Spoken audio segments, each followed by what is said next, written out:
Gire Metalmecánica, experiencia que evoluciona, calidad que se nota, producción que acompaña. Rossetti Deportes, el deporte como te gusta. Abelardo Cufia, de la precisión a la exactitud. Municipalidad de Marcos Juárez, construyendo futuro juntos. Y a 160 años del paso del tren por estas tierras, desde Escribanía Arriba, nos sumamos para que Marcos Juárez siga contando su historia. Tarjeta Marcos Juárez y local, activa tu verano. Juan Navarro, líder en la distribución de productos siderúrgicos desde hace 15 años, presente en Marcos Juárez. El transporte ferroviario fue uno de los inventos tecnológicos más importantes del siglo XIX y un componente clave de la revolución industrial. Surgido en Inglaterra en las primeras décadas del 1800, la rapidez y su comodidad le otorgaron gran repercusión y uso en todo el mundo. Y en Argentina, en 1863, se inició la construcción del Ferrocarril Central Argentino para unir Rosario y Córdoba. Y a través de ese trazado, el 1 de septiembre de 1866, el tren atravesó el sudeste de la provincia de Córdoba y el paso por la por entonces Posta de Espinillo fue el gran factor de desarrollo que originó, años después, la fundación oficial de la villa, hoy ciudad de Marcos Juárez. Por eso, a 160 años de aquel gran acontecimiento, iniciamos la tercera temporada del primer ciclo documental de la televisión argentina en contar la historia de una ciudad en detalles. Y así, Marcos Juárez continúa contando su historia. Hoy, el paso del tren. Bienvenidos. Cabe destacar que una década anterior al paso del ferrocarril, la creación de la Posta de Espinillo por parte de Timoteo Gordillo fue el impulso inicial de la erradicación de los primeros habitantes. Pero fue el paso del tren lo que permitió un transporte frecuente para el traslado de las cosechas, la provisión de mercancías y el arribo constante de inmigrantes. Para el año de la fundación oficial de la ciudad, ya había una población de 800 habitantes y por muchas décadas, la estación del tren se convirtió en un lugar favorito de reunión de la sociedad. En Argentina obedeció, por supuesto, a un plan que tenía que ver con la producción de materia prima para vender en otros mercados. Por eso no es raro que el primer trazado haya sido desde la región productiva al puerto de Rosario. Si lo pensáramos con mentalidad actual, uno pensaría que primero tendrían que haber hecho las vías entre Buenos Aires y Rosario, y no entre Rosario y Córdoba.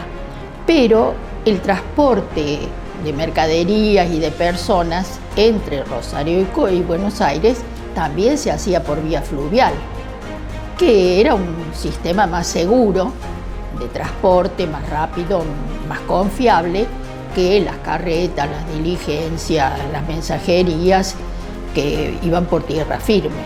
Entonces, el hecho de elegir el puerto de Rosario, también era el puerto de Rosario un lugar de llegada de inmigrantes. Hay un cambio total. Todo lo que antes iba con carretas, con caballos, con mulas, pasa a ser transportado por el tren. Posibilita no solo el transporte de las mercaderías, sino también el traslado de las personas que hacían los viajes entre las dos ciudades, Córdoba. Otra de las cosas que se hacía a través del tren era recibir los periódicos. Entonces ya a la mañana se recibían, por ejemplo, el de la capital de Rosario, o sea, tenían una forma, la gente iba, a veces el que tenía la librería para distribuirlo, pero si no, a veces los mismos lectores sabían que a tal hora pasaba el tren que dejaba los diarios del día. O sea, en todo ese aspecto podemos decir que fue cambiando. El ferrocarril significó seguridad, velocidad,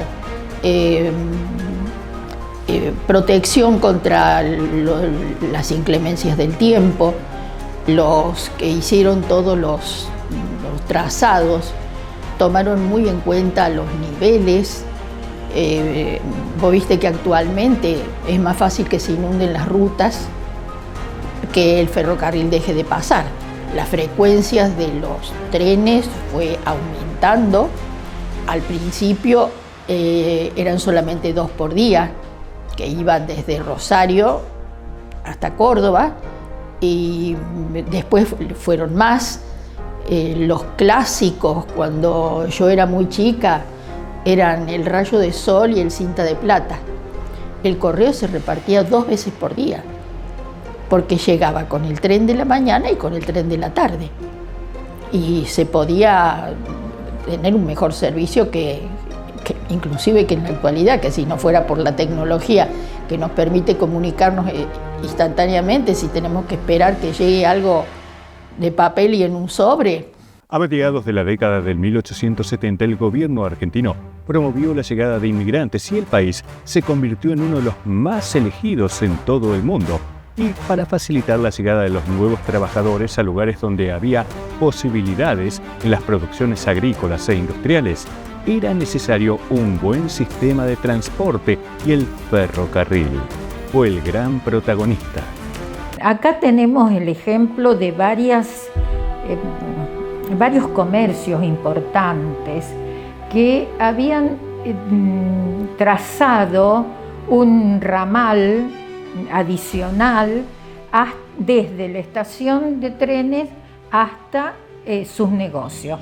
El primero fue el de Pedro Lino Funes, que tenía una empresa de productos propios de la tierra, o sea, granos y demás, en la esquina de 25 de Mayo y Lardizábal. Hasta ese lugar llegaban vías del tren, los vagones pasaban desde la estación hasta el patio de este comercio, cargaban los cereales y retornaban a la estación, enganchaban para seguir a Rosario. Lo mismo pasó con la empresa de Lardizábal, que también trazaron unas vías hasta el patio del comercio, donde incluso estaba todo el sistema para elevar los granos, o sea, la torre de elevadora de granos está desde esa época. La llegada del ferrocarril trazó caminos donde tuvo que ver, o sea, trazó rumbos que también estuvieron marcados por lo que se quería hacer del país, porque el primer trazado de Córdoba a Rosario, o sea, desde el interior al puerto, después se replicó cuando se hicieron los caminos hacia Buenos Aires, y entonces la comunicación era como un embudo, que se iban haciendo todos los ramales que tenían que llegar al puerto. Y yo empecé en la cuadrilla, con el pico y pala por la vía. En el 47 más o menos. Sí. Los durmientes, todo eso, cambiamos los durmientes, todo. Y la cuadrilla era grande, la gente eran unos cuantos. Sí, yo soy el yerno de él. Hace ya casi 18 años que estoy en la familia y lo he escuchado contar muchas historias de él, la historia de él, de su familia y de su familia según aquel ferrocarril, porque él lo adora. La trajeron a la madre a trabajar a Perú, a la calle Perú, como guardabarrera. Y ellos se instalaron ahí en la casilla.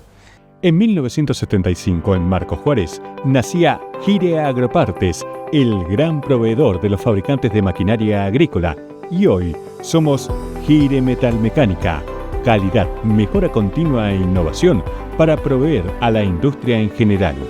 Gire Metalmecánica, experiencia que evoluciona, calidad que se nota, producción que acompaña.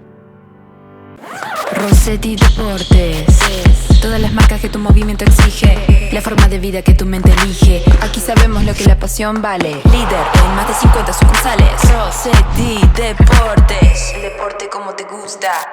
Abelardo Cufia, agricultura de precisión, responsabilidad, calidad, creatividad, experiencia, porque lo que hacemos, lo hacemos con pasión. Abelardo Cufia, de la precisión a la exactitud. La fecundidad de las tierras en la región pampeana generó la permanente llegada de inmigrantes europeos y todos ellos trajeron consigo lo que sabían hacer. Eran agricultores, ganaderos, tamberos, artesanos, albañiles, carpinteros, comerciantes, talabarteros, hojalateros, hoteleros y mucho más.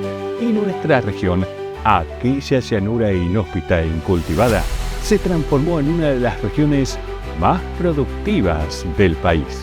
La iglesia, cuando la levantan, la hacen mirando a la estación del ferrocarril. ¿Por qué? Porque para los inmigrantes que venían, que habían dejado todo, que no tenían ningún nexo con esta tierra, pero cuando llegaban a la estación lo primero que veían era el templo, esas puertas que a veces estarían abiertas, a veces no, pero era una forma de conectarlos con algo que para ellos era muy importante, ¿no es cierto? Tomaban el tren y bueno, cuando se bajaban acá, la verdad que era para ellos una cosa muy rara, muy extraña, ver la amplitud de estas pampas. Todo eso les significó algo importante porque fueron adaptándose y son las personas que hicieron de Marcos Juárez lo que Marcos Juárez es, ¿no es cierto? Con el trabajo, con mucha voluntad y yo diría que amando esta tierra que los recibía. Algunos que traían dinero compraban campo, otros que sabían trabajar en el campo iban a incorporarse a las tareas rurales, pero en el pueblo se empezaron a ejercer oficios, herreros, carpinteros, albañiles. También en cada pueblo, a medida que iba creciendo, se instalaron fotógrafos, que primero eran ambulantes. Mis abuelos vivieron en Cruz Alta durante un periodo, más o menos en la época de la Primera Guerra Mundial, y tenían un hotel. Entonces, cuando llegaba el fotógrafo, ellos preparaban un lugar con una linda mesita, un sillón y cortinas, y el fotógrafo, la gente se pasaba el dato y la gente del campo o del pueblo venían a sacarse fotos para mandar a Europa, para que vieran a los nuevos integrantes de la familia. Entonces, pero todas esas personas viajaban con el tren, mientras que en otros lugares como Marcos Juárez, desde hace muchos años ya estuvo San Bruno, que fue probablemente el primer fotógrafo instalado en el lugar. Las personas que no tenían oficio, que se les decían de oficios varios, ¿no es cierto? Algunos estaban todo el año vinculados, por ejemplo, en el ferrocarril con la carga de las bolsas. Al principio estaba mucho el sistema de los inmigrantes golondrina, que venían de Europa cuando allá estaban en invierno a trabajar acá, a ahorrar todo lo posible para llevarse el producto de su trabajo a su pueblo, donde seguramente estaban pasando grandes necesidades. Licencias de conducir 2026 Marcos Juárez. Para gestionar licencias particulares A, B y G, acércate al centro emisor de licencias de conducir en General Paz 714. Lleva la boleta del SENAT impresa y abonada. Se gestiona en boletadepago.seguridadvial.gov.ar y fotocopia del DNI. Completa el resto del trámite en el mismo establecimiento. Municipalidad de Marcos Juárez. Construyendo futuro juntos. Conocer y recordar la historia de una ciudad es saber de dónde venimos y valorar el camino recorrido. Y a 160 años del paso del tren por estas tierras, desde Escribanía Triba, nos sumamos para que Marcos Juárez siga contando su historia. Abelardo Cufia, agricultura de precisión, responsabilidad, calidad, creatividad, experiencia, porque lo que hacemos, lo hacemos con pasión. Abelardo Cufia, de la precisión a la exactitud. La llegada de un nuevo medio de transporte como el ferrocarril trajo muchos beneficios, pero también algunos riesgos. Según publicó el diario El Nacional, en octubre de 1887, a pocos días después de la fundación oficial de la ciudad, se produjo un choque de trenes y para 1915 apareció en el periódico La Familia Cristiana la crónica de un grave accidente. El tren que venía de Córdoba, el de la noche, habla de que era alrededor de las 3 de la mañana, se encontró sobre las vías, después de haber pasado por Espinillo, yendo hacia Rosario, con una máquina detenida sobre las vías, sin fuego ni luces, y se la llevó por delante. Entonces el accidente fue bastante grande, no hubo muertos pero sí muchos heridos. El diario relata los nombres de las personas más ilustres. Había algo así como 150 pasajeros. El tren tenía una máquina, 10 vagones de pasajeros entre primera y segunda clase y 3 vagones donde se transportaban las mercaderías y el correo. En el año 1915, un obrero fue atropellado por un tren y sufrió graves heridas.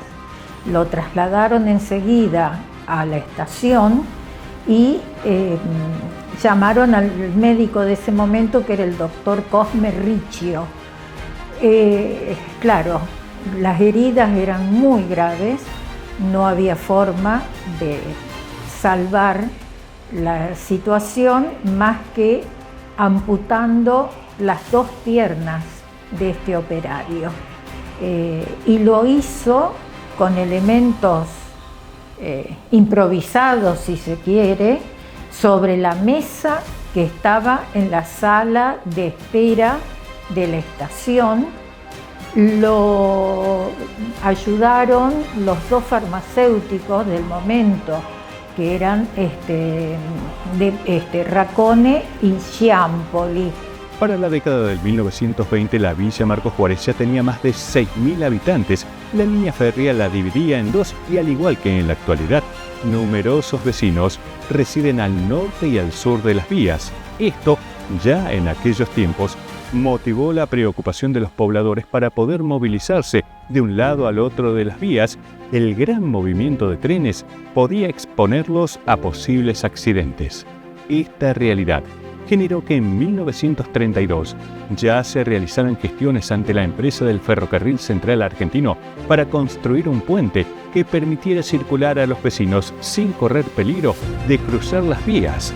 Pero ese puente, conocido como La Pasarela, tardó casi 30 años en concretarse. No obstante, la obra se hizo en tan solo 9 meses y se inauguró en 1961 a raíz de una iniciativa popular que juntó la firma de más de 2.400 vecinos. Hoy a veces escucho a la gente y dice, ¿para qué hicieron esa pasarela?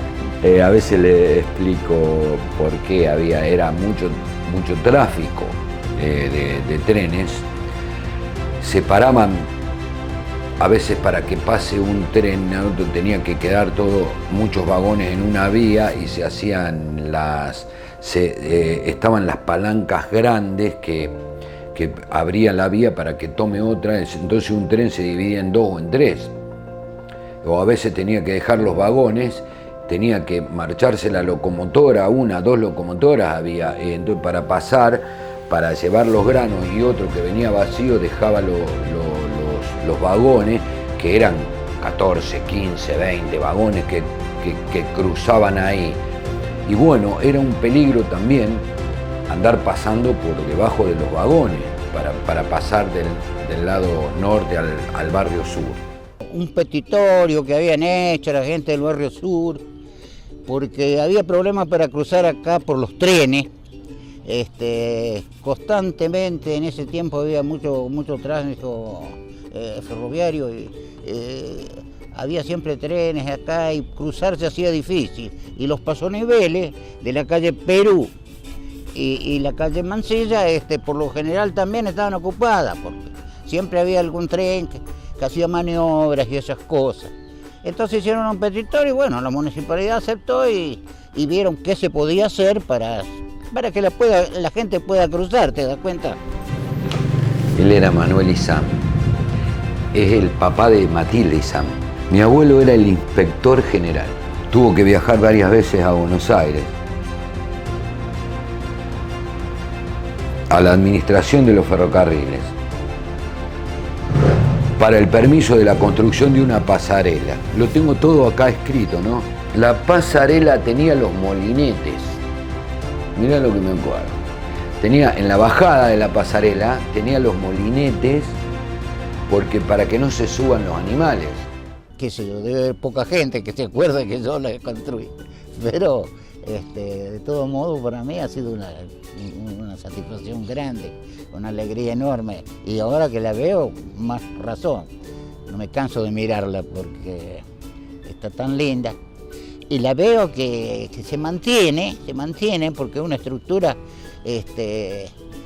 a veces, viste, hay algunas fallas, o que en las losas, o que en una base, o que, qué sé yo, hay un montón de cosas que pueden fallar. Por suerte que quedó tal cual como la veo ahora, como el día que lo terminamos de hormigonar, ahí está. Rossetti Deportes, todas las marcas que tu movimiento exige, la forma de vida que tu mente elige. Aquí sabemos lo que la pasión vale. Líder en más de 50 sucursales. Rossetti Deportes, el deporte como te gusta. Sol, amigos y ganas de salir. Este verano todo se disfruta más con la Marcos Juárez y la local. Comprás en los comercios de siempre, pagás en cuotas y seguís disfrutando. Ropa, salidas, helados y planes que no paran. Tarjeta Marcos Juárez y local, activa tu verano. En 1870 solo había en la Argentina 790 kilómetros de vías férreas y en ese tramo ya estaba incluida la estación Espinillo. Y para 1887, año de fundación oficial de la Villa Marcos Juárez, el país ya contaba con más de 16.000 kilómetros de vías. Argentina llegó a tener más de 47.000 kilómetros de vías férreas y fue una de las más extensas del mundo. Información registrada por la prestigiosa revista Sendas da cuenta de que a mediados de la década del 1960 en Marcos Juárez trabajaban para el ferrocarril 11 guardabarreras, 4 cambistas, 4 auxiliares, 15 personas más para el personal de vías y obras. Pero el progreso trajo aparejado la construcción de rutas para que puedan circular los nuevos medios de transportes, los autos, camiones y colectivos. Y a esa realidad se sumó que el 10 de marzo de 1993, como parte del proceso de privatización del servicio, se decretó el cierre de todos los ramales ferroviarios de media y larga distancia. No obstante, durante las 2 primeras décadas del siglo XXI hubo una nueva apuesta por el servicio ferroviario de carga y en menor medida de pasajeros. En Marcos Juárez, tras 26 años de ausencia, el 16 de abril de 2019, nuevamente un tren de pasajeros comenzó a prestar servicios a Retiro y a Córdoba, aunque con pocas frecuencias semanales y viajes con muchas horas de duración. Actualmente rige la Ley de Emergencia Ferroviaria, que tiene en ejecución más de 60 obras con una posible nueva era de privatización de los trenes. Y aquella historia de pasajeros que esperaban que alguien los llevara o los fuera a buscar a la estación ferroviaria, o de comerciantes y empresarios llevando y yendo a buscar las mercaderías, diarios y revistas, cartas, comisiones y compras a distancia que traía el tren, ya es una postal del pasado, de los pueblos y ciudades del país. Hoy hay muchos pueblos que no pasó mal ferrocarril y están abandonándose la gente. Es muy importante la conexión ferroviaria. Yo diría, si fuera gobierno, trataría de actualizarlo a los trenes para que se actualicen los pueblos. Desde el momento en que el correo llegaba con el tren, los diarios llegaban con el tren, Entonces, las noticias, todo el aspecto cultural.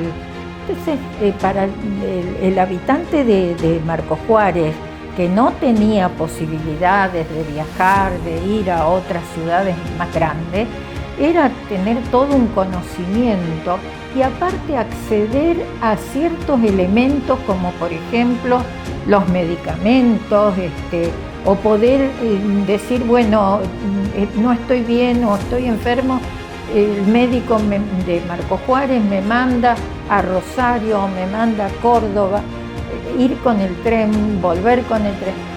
Era una cosa que antes no era posible, ¿no es cierto? Casi todos los pueblos que se hicieron al lado del ferrocarril son los que han progresado. Los pequeños poblados que no se hicieron al lado del ferrocarril quedaron como parajes, no crecen, porque el que vive en el campo y se va a hacer una casa en el pueblo porque ya se ha hecho grande, porque son los hijos los que se hacen cargo, elige un lugar y generalmente el más grande que esté cerca. Y en este momento también las ciudades como la nuestra, con este tamaño de habitantes, vuelve a ser interesante para la gente de la ciudad, que está cansada a veces de vivir entre demasiada gente y con la posibilidad del trabajo desde la casa, ¿no es cierto?, el home office. Están llegando gente a Marcos Juárez desde Córdoba, desde Rosario, desde ciudades más grandes y que eligen vivir en una ciudad que tiene todo lo que necesitamos, pero que tampoco nos agobia con demasiada gente. En 1975, en Marcos Juárez, nacía Gire Agropartes, el gran proveedor de los fabricantes de maquinaria agrícola. Y hoy somos Gire Metalmecánica, calidad, mejora continua e innovación para proveer a la industria en general. Gire Metalmecánica, experiencia que evoluciona, calidad que se nota, producción que acompaña. Juan Navarro, líder en la distribución de productos siderúrgicos, también está en Marcos Juárez. Hierros, perfiles, caños estructurales y de conducción, chapas conformadas para techos, chapas laminadas y una gran variedad de productos. Juan Navarro, una gran familia, distribuyendo productos siderúrgicos. En 1905 se iniciaba el camino de una gran cooperativa que tuvo en sus orígenes el objetivo de facilitar el acceso a viviendas económicas, higiénicas y confortables para los trabajadores. Pero debido a su éxito, rápidamente comenzó a ofrecer más servicios, crédito, industria y consumo. Y precisamente en este último rubro fue protagonista una cadena de supermercados que llegó a tener 243 sucursales distribuidas en 14 provincias. Y una de esas sucursales estuvo en Marcos Juárez. Fue el primer gran supermercado que tuvo la ciudad. Vendía de todo, hasta electrodomésticos, y estaba ubicado en una muy conocida esquina. Por eso la semana que viene Marcos Juárez les contará su historia. Hasta entonces, gracias por la compañía.